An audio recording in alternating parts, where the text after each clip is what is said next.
Now from Hollywood, California, the horror capital of the world, the Boulet Brothers, creatures of the night.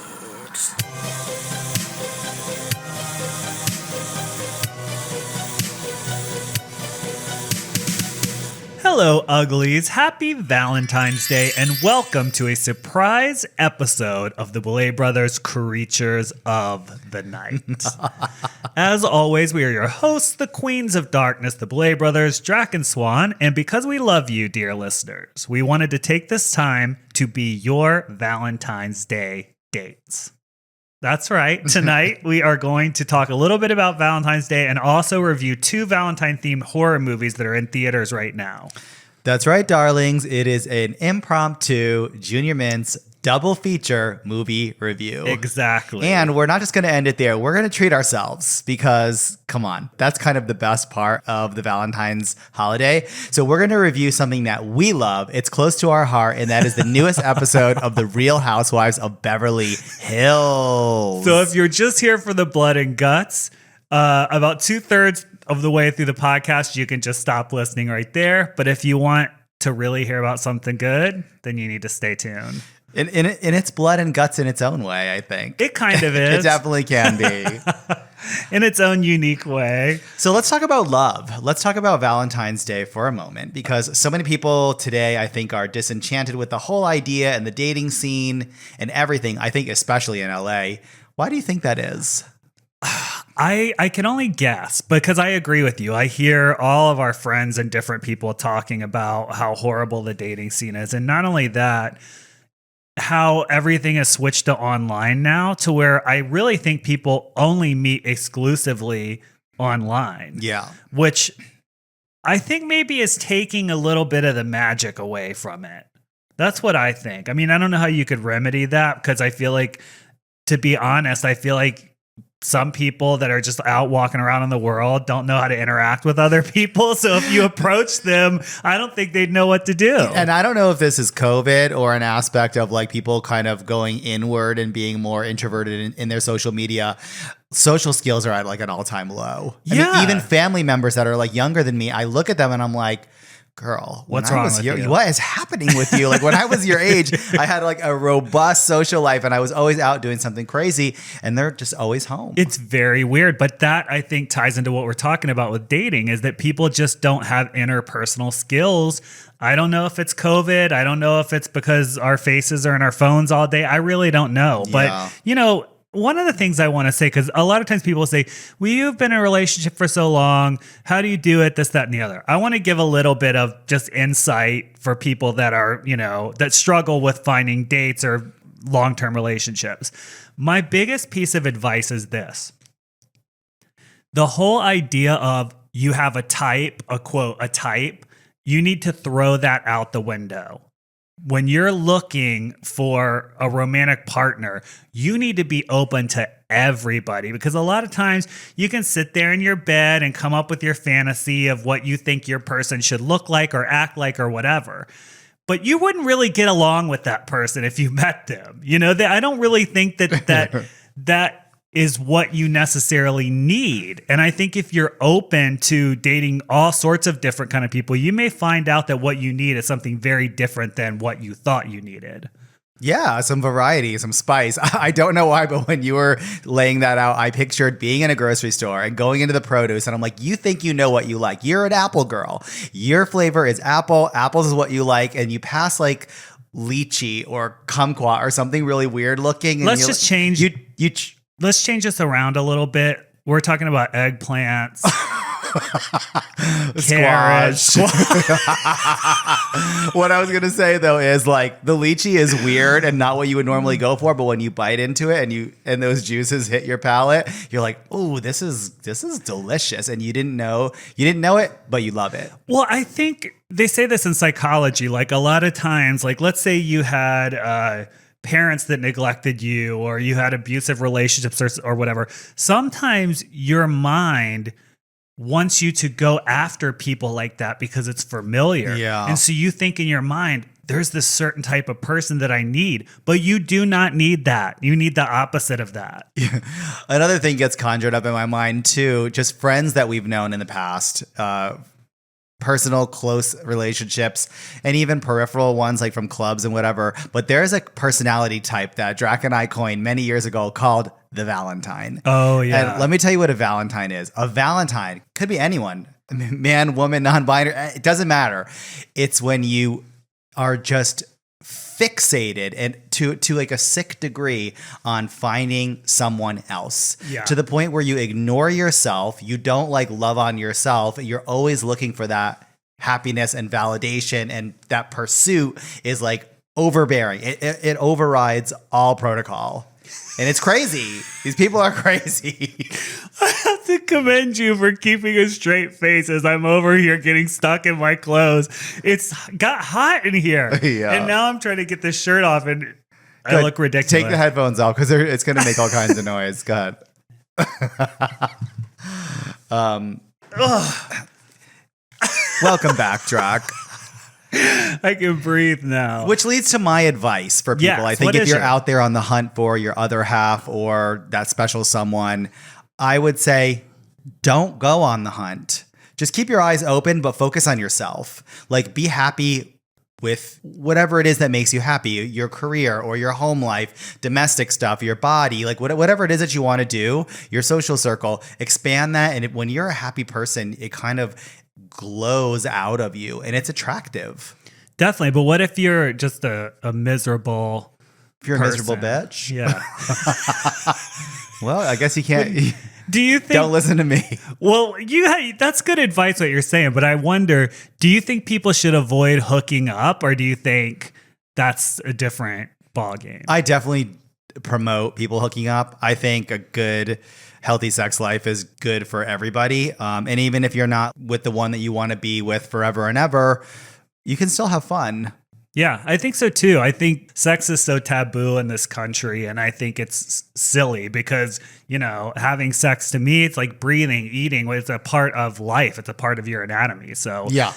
And if you think about it, you love a lot of people in your life, right? You have like family and close people and friends that you love, and then lovers that you love, but you're not always fixated on who they're sleeping with. Mm-hmm. And I think that's kind of like a weird twisted distortion of we put so much emphasis on that. It doesn't matter who people are sleeping with. Are they a good person? Do you relate to them? Do you connect with them on the inside? Mm-hmm. Are they a good hookup? Yeah. These are the things that really matter. Do they kiss good? Do they have a good eggplant? You know what I'm saying? Wow. All right. Do you have any nightmare dating stories? Our first date. No, I'm kidding. Wow. Although on our first date, Drac had a kitten, and I considered myself a cat person at the time. And I got to the apartment, and it was the most beautiful, gorgeous, long-haired, pure white cat, piercing, icy blue eyes. And I picked her up, and I'm like, "Oh my god, you are so cute!" And she went and like slashed my face, and I was bleeding from the nose like within 5 minutes of us hanging out. Like that, I guess that's as bad as it gets for me. And then you had to live with her for 20 years. Oh, she and I had a rivalry. You all are nemesis. similar because you do not want to be told what to do. And she was like the most willful creature I have ever really seen. was. And y'all just butted heads. We did. Yeah. I hated her. Take that back. I loved her and I also hated her. No. And on that note, we are going to take a quick break. And when we come back, it's time for a Valentine's slasher double feature.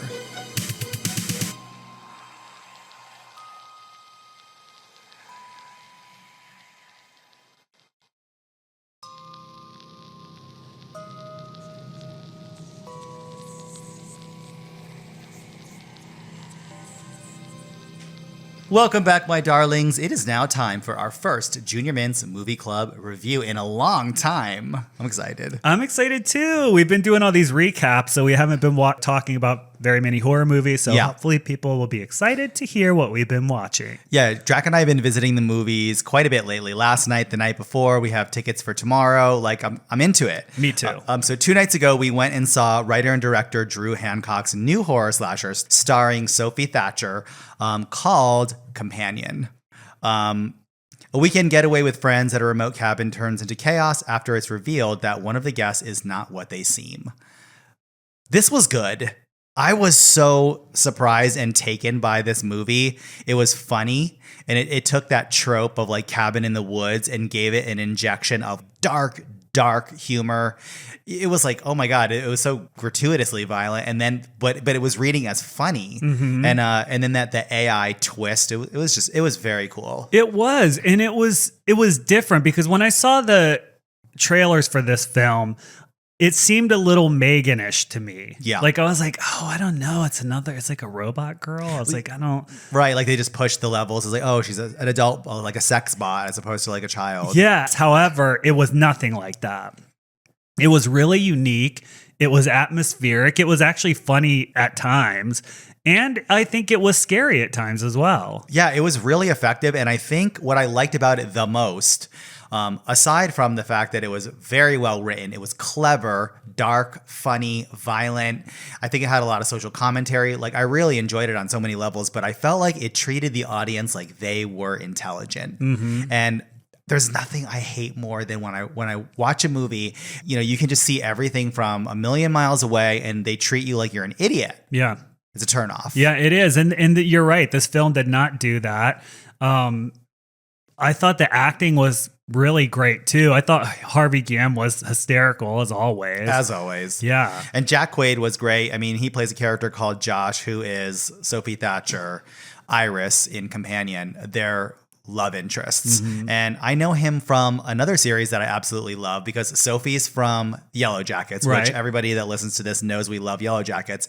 But Jack was introduced to me from The Boys, and The Boys is good. See, I've never watched The Boys. Oh, yeah. I highly recommend it. Speaking of Yellow Jackets, the new season is coming out on Tomorrow. Yeah. Yeah. Valentine's Day. That's exciting. Very exciting. I hope the blonde girl comes back. Are we going to do a recap? We should do a recap. Oh, a Yellow Jackets recap. We should do a Yellow Jackets recap. 2 bonus episodes this week. So what did you think of the overall script of this film?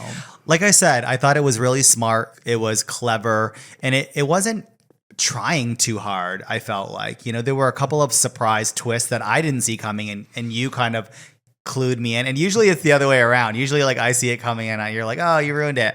But you caught that. I knew immediately that you were right. And there were a lot of surprises, and it was pretty much a fun ride from the very beginning to the very end. You know what I really liked about it was she didn't have superpowers. Usually when you have a robot sort of person like Megan or whatever, they're super strong and they're invulnerable and all these sort of things. But she wasn't. She was kind of like as fragile as a human would be. Yeah. Which I thought really raised up the fear factor because you thought she would really get hurt. I mean, these people were after her and shooting at her and all kinds of different things. And so I was like, wow, and she could get handcuffed down and tied down and stuff and couldn't like supersonic bionic woman bust out of it. Right. Well, I think it made it interesting because did you assume that's where it was going to go?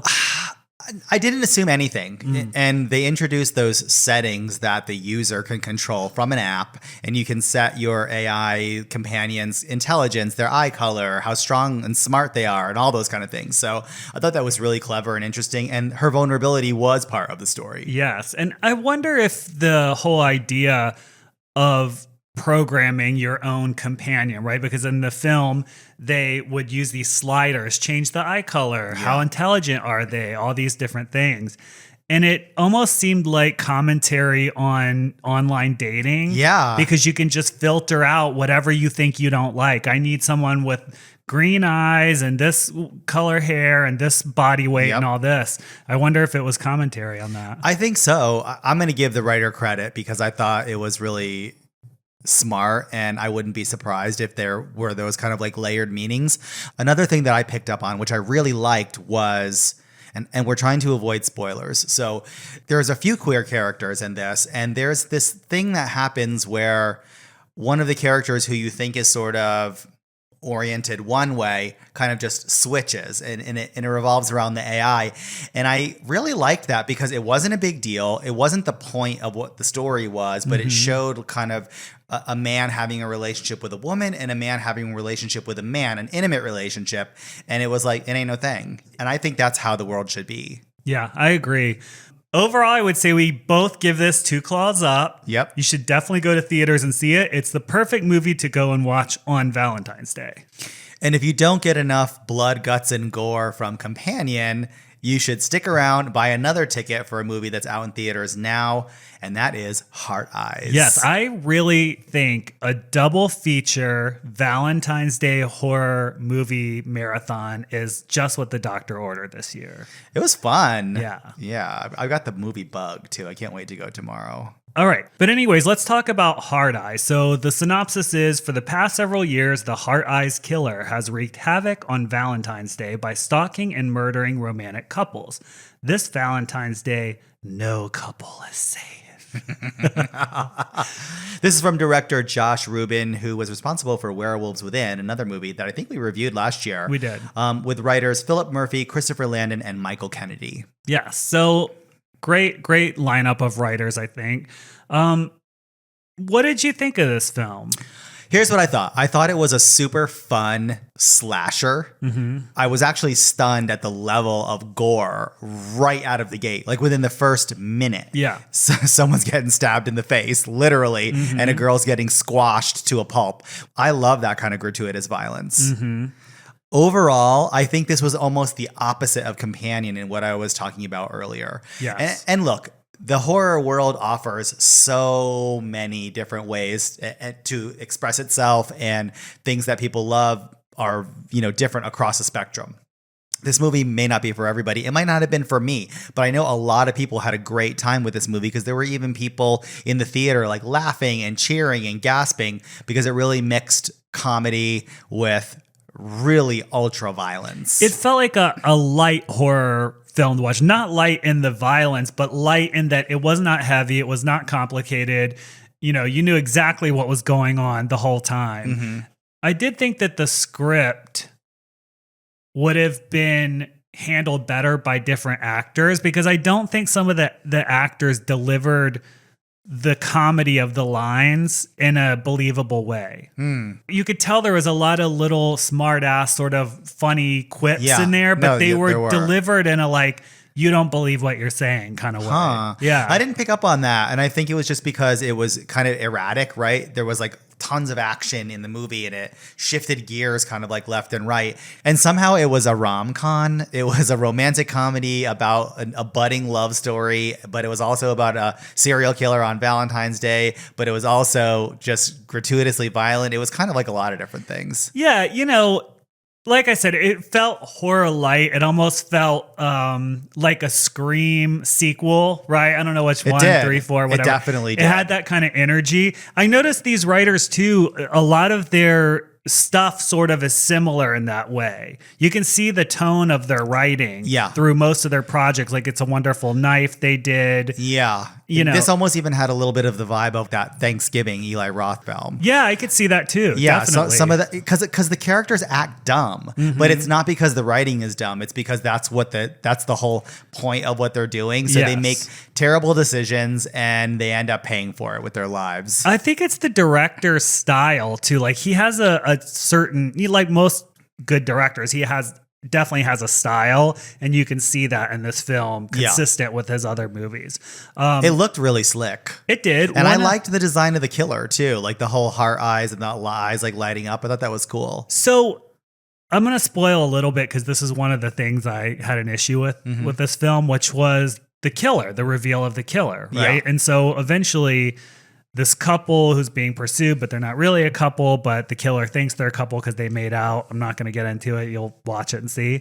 But they kill the killer. The couple that's being pursued kill the killer. But then the killer returns and captures them or something. And you learn that there's 3 killers, that it's a throuple, I guess, right? Which is kind of awesome, because it kind of putting the middle finger up in the face of Valentine's Day and love, because it's so universally considered between 2 people. But it's revealed that there's 3 killers. Mm-hmm. One of them is this woman who was a cop. The other one was an IT repair person. Mm-hmm. Now, did they ever say who the third was? Poor Eli or something, some guy who they. It could have been the other cop. I think they showed him dying, and she walked past him. I think it was the other cop. Oh, okay.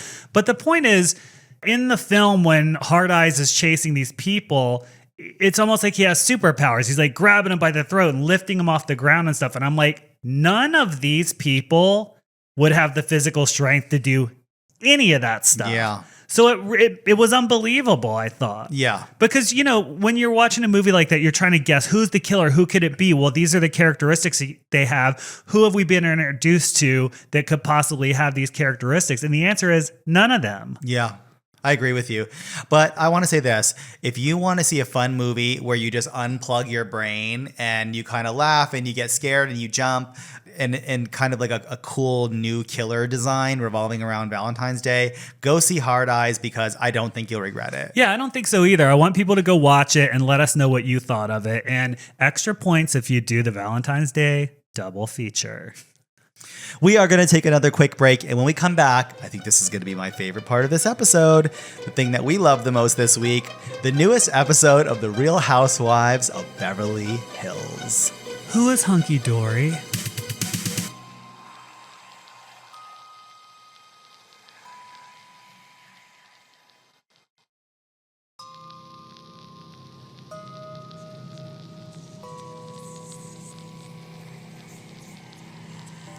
Welcome back, uglies.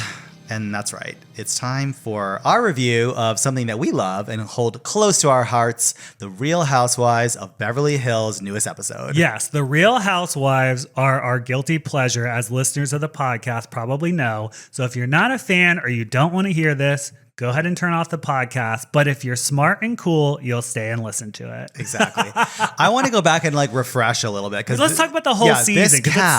This cast, right? This year, I think is like super special. Sutton moves into kind of a prime position. Garcelle is there to support and gets more screen time. And I think becomes like a major force in the show, more so than in years past because the cast was like a lot bigger. And we introduced Bose, who's a new character. And I love. I think she's fantastic. Oh my God, she's so good. I hate that she doesn't like Kyle, though. I don't know what that's about. I like it, though. You do? I like that there's tension there. I do, because she's so strong and she's good friends with Dorit, and it just creates like, us and them. Yeah. Mm-hmm. And I kind of like that vibe. Kyle needs some spoilers, I think. Well, she has it this season. Everyone on the cast is going after her. Look, every good series will turn the hero into the villain and then back again. Over how many seasons have they done? Like 17 or something? I think it's on 14, but still it's a long time. It is. Kyle Richards is my favorite housewife, and I will make excuses for her all day long because I love her. We give out passes freely for Kyle. Who's your favorite on the current cast? This season, even though I love Jennifer Tilly as a friend, I wish more screen time for her. Me too. Yeah, and I felt like maybe there's a learning curve. I hope she comes back next season, because I think we'll see just more of her and more of her personality, because she's so quirky and cool. I love her on there, and I think very successful actress, influential in the horror world, influential in Hollywood. Like, she belongs on the show. Yeah. And very rich. Very rich. But my favorite character this season, hands down and without a doubt, is Dorit 2.0. Okay, let's talk about it, because when we said we're going to recap what the season's been, the season starts with one of the characters, Dorit, who's been married since her introduction on the show, is going through a divorce this season, and it's escalating fast and it's nasty. And in turn, she has become a completely different character. I was not a Dorit fan before. I wasn't. She got on my nerves. I thought she was phony. I just did not. Now, I did like her when she read Denise Richards for the backwards coat. Still love that. But maybe that was the beginning of her evolution. And it might have been the beginning of Denise Richards' new spinoff, which I that's also on wait. Valentine's Day that's coming out. Okay, I'm looking forward to that. We got a lot of stuff to watch. Yeah, we do. Yeah, so Dorit you're right. This is Dorit 2.0, and she's actually likable. Yeah, it's because she's coming off as real. She's flawed. She's a mess, and she's not hiding the personality. She's not hiding the messiness. And I think that's what people want to see in reality TV, period, no matter what the show is. She is always so done up and like all these designer clothes and everything. And this season, she's like Her hair is brown. It's not blonde anymore. She doesn't have a ton of makeup on, and she's smoking, driving around Beverly Hills. And I was like, yes, that is the diva we need. Yeah, she's so raw and untamed. Like, I love it. So that's her story. And then Kyle's also going through a divorce, and hers is like longer. It's not really so clear, right? I mean, they're actually not even getting divorced yet, but they've been separated. They're living separate lives completely. Yes, and we're seeing her be in this big house by herself, which I don't know. I feel sad for her. I think the whole thing is sad because if you followed this for years, you know that Kyle and Mauricio had this sort of magic love bubble around them. Mm-hmm. Even when Vanderpump was coming for them and trying to plant these ideas that he was like sleeping with younger girls. Like, you mean putting Brandy up to doing it? Exactly.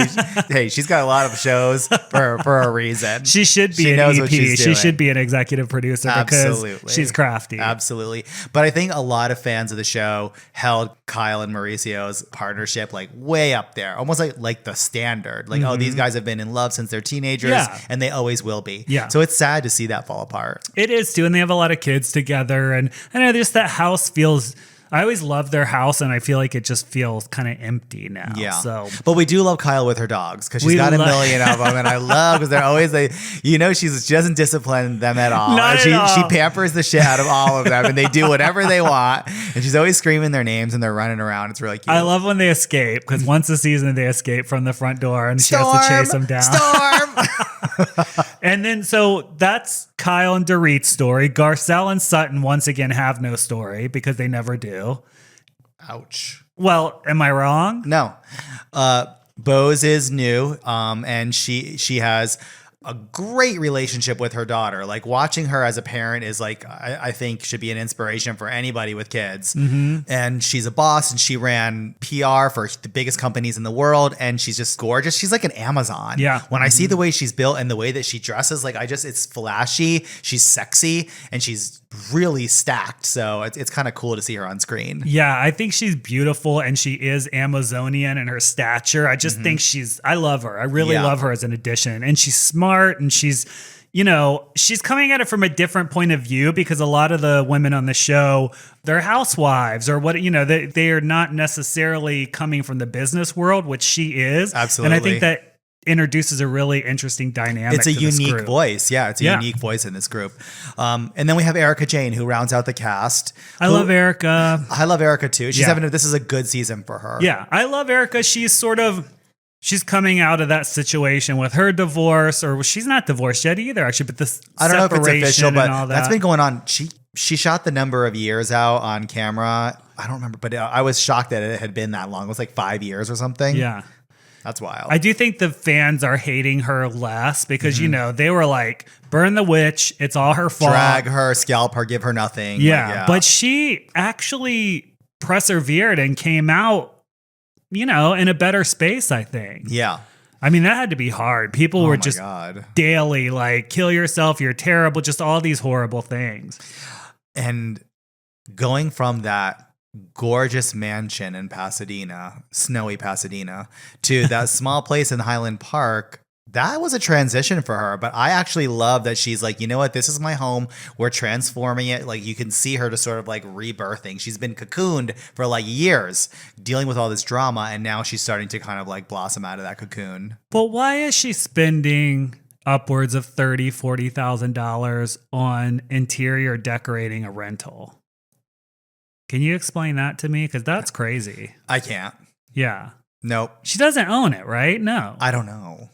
She said she didn't unless she somehow acquired it in the interim. Don't know. So anyways, this episode of The Real Housewives of Beverly Hills is very centered on Sutton. Sutton is going back to her hometown of Augusta, Georgia. She's bringing Garcelle and Kyle along. And we meet her mother, Reba. Mm-hmm. What'd you think of Reba? I'm torn. I almost feel like the editor saw a way to turn her into a caricature, and they did. Mm-hmm. I don't think she's as bad as she came off, because the first episode, she was rough. Yeah. But I thought she kind of loosened up a little bit. Eventually, and I agree with you, most of this episode, maybe 75% of it, it was just snipey nastiness. Every chance she got, she said something just rotten. And everyone around her kind of wilted. Yeah, they're definitely painting her with just sort of one color.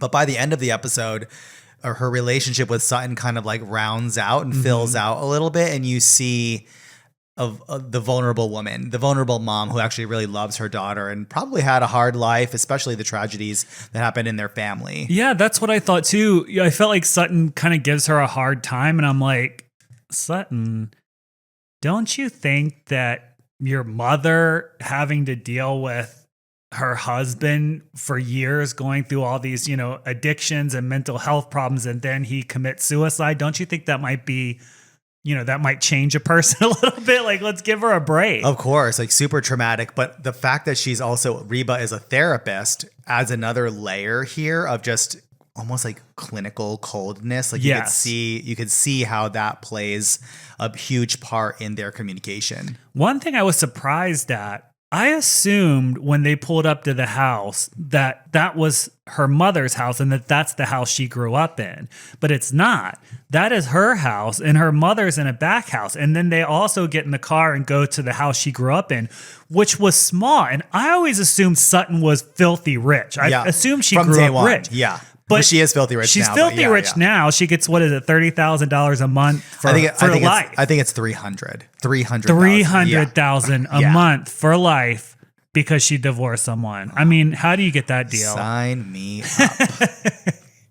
If we get divorced, will that happen and then we can come back together as just boyfriends and spend all the money? Yeah. So anyways, were you surprised about that? Yeah, I kind of was. I pictured like big, opulent Southern plantation house where she might have grown up. And this was humble. This was almost suburban. And it was surprising. And honestly, watching someone go through the emotions of going back into that space where you lost your dad and you kind of grew up and you could see her reliving the memories. That was hard. I'm going to take back something I said at the beginning of this review. This is Sutton's storyline for this season, right? So she does have a storyline. So it's just Garcelle that doesn't have one still. Very generous of you, Drac. Well, she doesn't. I feel like she sits on the sidelines. She has a beach house. That is not a storyline. She has a beach house. That is not a storyline. And her kids are not a storyline either. Like, I want to know more about, like, are you dating? Or, are you always just in this generic happy mood? Like, are you pissed some days or sad? Like, she's never, I want the Garcelle 2.0 redo that Dorit is going through, because I think underneath that control and poise, Garcelle is kind of like a party girl. I think she's horny and she's fun, and I want to see that. I mean, you have a lot of faith in her, because I don't see that for her. I don't see that in her. I don't see that for her. I don't know. If she could do a 2.0 Dorit turnaround, that'd be great. Because I never thought Dorit. Me neither. I never thought Dorit could do anything to make her a likable character. Interesting. No, I was like, oh, she's on her last leg. Like last season, I was like, this might be the last season with her because she was so boring. Yeah. I don't like how she's coming after Kyle so much, because it feels like she's doing it to have something to be pissed at. And I believe that she has reasons to be pissed at Kyle. Yeah. But I think she's coming at her hard to give her something to redirect her anger at. Yes, but I can imagine like having to sort of like kiss the ring of Kyle Richards for years, and the way that she was treated / mistreated as a friend, like being punished and boxed out and all that kind of controlling shit that Kyle actually copped to. Yeah. You get to a point and then her whole life is in flames, literally like trash on fire. So she doesn't care anymore. Yeah. Everybody's on blast, including the person who kind of tormented her. Well, I mean, Kyle's kind of the main character. So, for sure, it makes sense, I guess. So how do you think this season's going to turn out? I don't know. I don't think ahead like that. I just like kind of go on for the ride. And then when they say, tonight on the conclusion of, and I'm like, oh no, it's already over. I have to say, Beverly Hills can kind of get away with murder in the sense that they never really have to do much and the show's still interesting, because we do not let that slide with Jersey or any Orange County franchises, or any other one. You can't, if you don't have something going on and someone's not fighting and throwing drinks on each other, we're like, no, the season is trash. But Beverly Hills gets a free pass for some reason. They really do. And my heart is full because Beverly Hills is still on. And my heart is also breaking at the same time because the final episode of the reunion of The Real Housewives of Salt Lake City has already happened. And now we have to wait a year to watch those girls. That season was the best. It was one of the best Housewives seasons in a long time. It was. And if any of the listeners at home are not fans of The Real Housewives, but are now interested because of our review, I would say go watch The Real Housewives of Salt Lake City, all the seasons, because you will be thoroughly entertained. What a wild ride. It's such a weird one, so too, because good. they're not like super wealthy or anything like some of the other franchises. And it's so weird. Like Salt Lake City, what? Yeah. But wow, is it just really interesting to watch. I agree. I totally agree. All right, everybody. Well, that's all the time we have today, and we promise not to do any more Housewives reviews. That was for our own amusement. Make sure to rate, subscribe, and review wherever you listen to the podcast, and join us back here next week where we will be digging into the Boulet Brothers Dragula Season 2, Episode 6. We'll see you then, uglies. The Boulet Brothers Creatures of the Night is hosted and produced by Dracmorda and Swantula Boulet, along with co-host Ian DeVogler, with music by Neuron Spectre.